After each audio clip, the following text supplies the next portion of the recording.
Good afternoon, and welcome to Backyard Barbecue Everything. This is technically part 3 or part 4, but we're going to label it as part 1.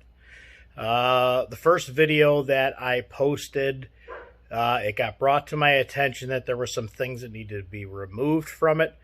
So in the last 5-6 days, I've been doing some research as far as editing videos, adding things to it, and so forth.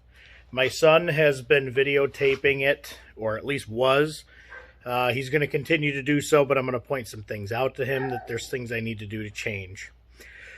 Basically, in this first part, I didn't go over any of the trimmings on the brisket or the pork butt that had the bone in or anything of that nature. So I will in the future. Everything was just a jumbo as far as the video goes, the order we did it, how we did it, and those things. So I wanted to make this short and simple to say, hey, I did a brisket, I did a pork butt. We put it on our two different grills that we have, or smokers, whatever you want to call it, pits, doesn't matter. But I wanted to give you a proper first part that I can attach to the other two, which you will see in a couple of clips coming up. But, you know, this is the first video. If you like what I see, if there's anything you think I can improve on or add to, please comment down below.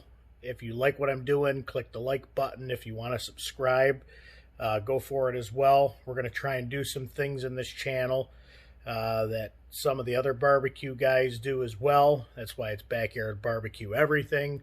Anything and everything. I plan to upload some videos here in the near future as far as cooking and stuff goes, and hopefully you guys can learn from it. And I hope and wish all of you the best that are looking to learn from barbecuing. So I won't try and talk too much, but we're going to break it down into the next two videos. So good luck, and we'll see you on the next clip. Good morning. Welcome back to Backyard Barbecue. My name is Zachary Brewerton again. Today we're going to go over part 2. We're kind of at the midway point of this book, and as you can see, both items, I've pretty much timed them to come out about the same. Reason for that is I had the pulled pork at a slightly higher temperature and brisket at a slightly lower temperature. When you do brisket on a pellet grill, you want to make sure that you do it at a low temperature, somewhere between 200 225. And there's 3 signs I look for when I do a brisket on a pellet grill or an offset or anything. First the first sign is, you want to look to make sure that you have this mahogany-like color. You can see it where it's got this like pinkish to reddish color. That is the natural color that meat takes in when it absorbs smoke. And you want to make sure, A, you don't have too much, B, you don't have too little, and it's just kind of there. It's also going to take, if you look here, it's going to make this like, it's almost like a hard film almost. Once you receive it at that point, then you know you've gotten enough smoke flavor in it. The second thing you want to look for is plump and juiciness. So you notice it's actually plumped upward, and you can see these little puddles of juice that are coming along the top. What that's doing is that's taking the moisture and it's doing exactly what it needs to. All the meat should retract in slightly. That's why you get with ribs, you get the bone exposure and things like that. But you know, the meat's actually kind of compacted or contracted a little, and the juices naturally want to go up. So the third thing is you want to make sure you've got some darker spots. That's what's going to be called our bark. You don't want it to be too dark, but you don't want to have any darkness at all. We do have some dark spots here, which is going to be where our bark is going to form. So right now, in order to preserve this, I've temped it. It's temped out right now at about 155 degrees. Our goal is to get this somewhere between 195 and 208, 210 maybe, and then we're going to start probing it. And we're going to go right in the center of the flat, right about here. So on a brisket, you've got 2 ends. You've got your plain end, and you got your flat end. two totally different parts of the brisket. One is extremely fatty and has a lot of intermuscular fat, which is why it's juicier and tender. And then you have over here the flat side, which is the leaner side of the meat, which doesn't have a whole lot of fat in it. So we kind of want to hit right there in that middle between this spot here, where we're going to go in and temp later and probe into the decal. So we're going to wrap it. It's going to have to go on for another 6 to 8 hours until it reaches tenderness. So one of the things I like to do before I wrap, and as you can see, I don't have any butcher paper, but if you don't have butcher paper, you can get away with parchment paper. I take beef tallow. You can either buy it or you can make it, and either one is fine. Beef tallow is pretty much rendered beef fat from anywhere. You can make it, you can find it. What this is going to do, brisket is a very tough cut of meat when it's cooked, or before it's cooked. But a lot of people have a tendency to dry it out. One of the barbecue masters that I've seen before, he uses beef tallow to keep moisture inside where the paper is. So this is one thing that I like to do. And I kind of just put the beef tallow around it. And then it's very important you want to wrap the brisket tight. What I like to start doing, and since I didn't have butcher paper, I'm using parchment paper. As long as it doesn't, can handle oven, you're fine and good to go. So we're just going to wrap this puppy up. We're going to go, this is the fat side down, this is the meat side up. We're just going to go one end like this, and we're going to pull it toward us, like so. You're going to want to pull the end in.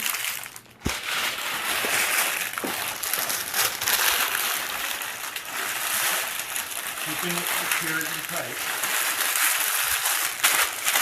You want to make sure that you wrap it tight and it doesn't go anywhere. And I'll take that. For me, I'm just going to fold this end over and we are wrapped. So this is going to go back on the pit.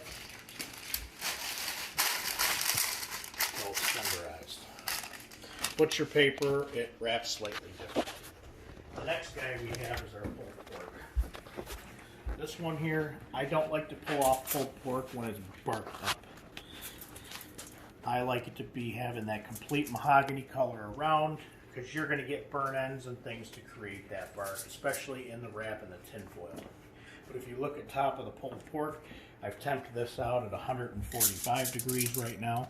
So it's right around the same temperature. But wrapping it in aluminum foil, it's going to have more of a steam-like effect than the butcher paper will. So this is actually going to cook through the stall and cook out quicker to end up at the same time as the brisket. So you can see the little crosshairs that I was talking about that open up. So before we put this and wrap it back up and put it on the pit, I need to make sure that there's going to be moisture inside. And all I did here was I took a vinegar sauce that I made and my barbecue sauce. I thinned them out. This is a great topping that works as a moisture additive. Topping you could put inside the pork. You could put it on pulled pork, you could put it on ribs, you could use it as a glaze. But anytime during barbecue, you're going to lose moisture. You want to remain and have as much moisture as you possibly can. So now that we've added this to the top of the mix, that glaze is going to sit back in those pieces, and now we got to wrap it. So in order to do so, it's really simple. You just pull up both ends, and then we're going to grab another sheet of tin foil too to make sure that we don't lose any of the juice. So we're good there, but we're going to get some seepage there. So in order to stop that, we're going to go through.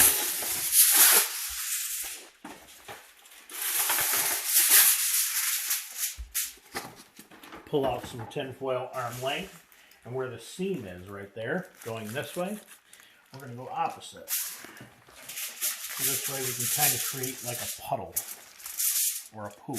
See, it's already leaking out.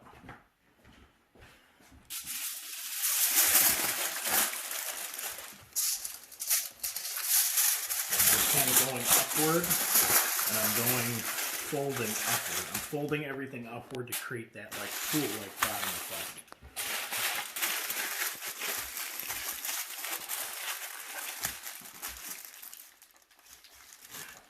And then I'm going to do one more.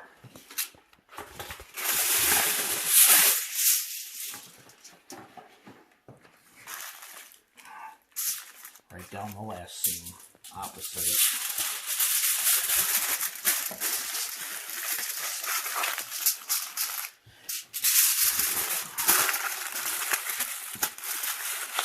Now she's ready to go back on the pit. So these things are going to stay out. Pulled pork, you want to temp it right around 200 degrees. Doesn't really matter if it falls apart or not.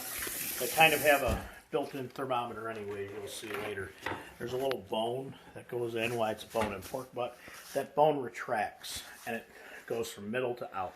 When that bone starts to move, you got your color, it's jiggly, and it temps somewhere between 2 and 210, you know it's done. So I'm going to put these back on the pit and we'll see you for part 3. All right, good afternoon. Welcome back to Backyard Barbecue to everything. As you can see the time over there, it's 2:05 p.m. So it's in the afternoon. Just a quick rundown so this way everybody knows. Over here we have the pork butt. I have it covered with tin foil so this way it's resting in a pan. This is the pan that I put it in after I poured that vinegar base over it to keep it moist inside. It catched all the drippings, so this way after about an hour or two sitting here, I can pull it out, I can shred it, and then I can put it over here in the crock pot on low to keep it warm till all the guests arrive. This is the brisket. As you can see, there's a huge difference in between the paper. I have not done anything to this brisket, mind you. To give you an overview also of what we did between both of these, I took a kettle grill with a snake method, which is snaking unlit charcoal around the edge of it. I put a drip pan in between it, and I filled it with water to catch the void. Lit the charcoals. This was on the pit for about 9 hours, which after it reached 145 degrees, I decided to wrap it, put a vinegar-based sauce on it, and transfer it over to my Pit Boss grill, where I upped the temperature from 200 after the brisket was wrapped to 250 degrees. So both the brisket and the pulled pork sat wrapped until they reached, this one reached an internal temperature of 200 degrees. This brisket reached a temperature of 192 degrees. Now, some of you are going to say 192 degrees is not high enough. Well, part of cooking a brisket is temperature. You want to make sure you have a range of a temperature. Collagens don't start breaking down in the brisket till they're 190 degrees. This one was at 192. I probed it, I temped it in a few different places, and it felt and smooth and went in like butter. Because the temperature was over 190 degrees, it felt smooth like butter, I decided to pull it. Now, I have some beef tallow on this other parchment paper. We are going to pull it off. We are going to wrap it again, so this way I can let it rest in a cooler for 2 to 3 hours depending on what the situation calls for. So we're going to take a look at this and see what wrapping does. Part of why you wrap brisket in paper instead of tin foil is it's going to allow the material to breathe. So you're going to get a nice colorful bark after one has already been formed. And you remember we had that nice mahogany color. If you look, now we have a much darker color. And we have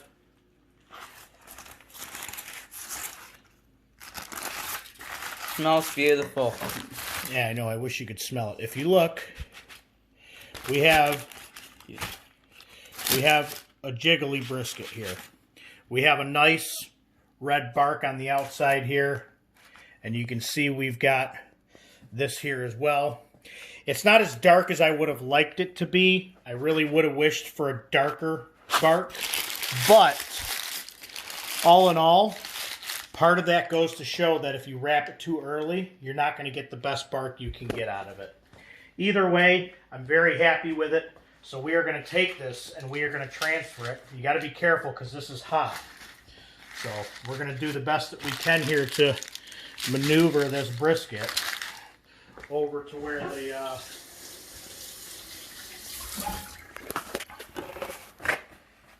tallow is here. So I'm just going to take a couple sheets of paper towel here to kind of protect my hand in the meantime.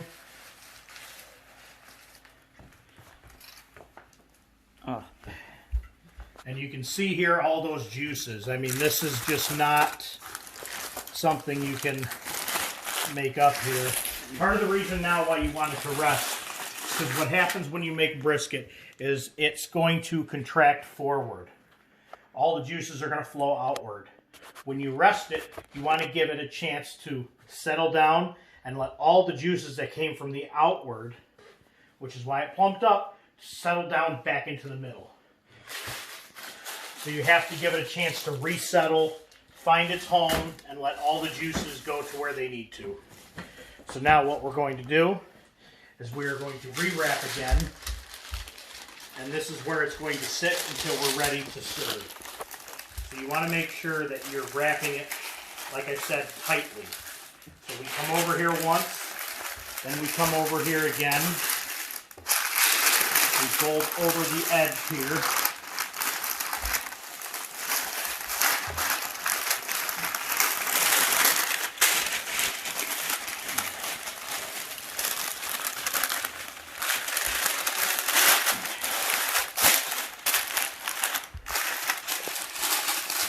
And then we're just going to pull on the paper here a little, like so, to kind of get it snug and tight.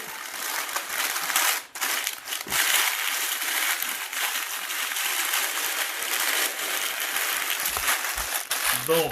That is where we are left with a wrapped brisket, which is going to go back into the cooler and lay out and redistribute all the fat. Now, that pulled pork is going to sit anywhere for an hour and a half to 2 hours, which is fine because you can put it back in the crock pot. This, I let this sit out room temperature for about 20 to 30 minutes already, and the temperature has went from 192 down to about 175. So it allows it to slowly come down to room temp. Now it's going to go back in the cooler. It's going to rest until it reaches a temperature between 135 and 145 for serving. So this is where we're at now. These are going to go to rest, and I will catch you on possibly a part 4, and I'll see if it's needed. Have a good afternoon.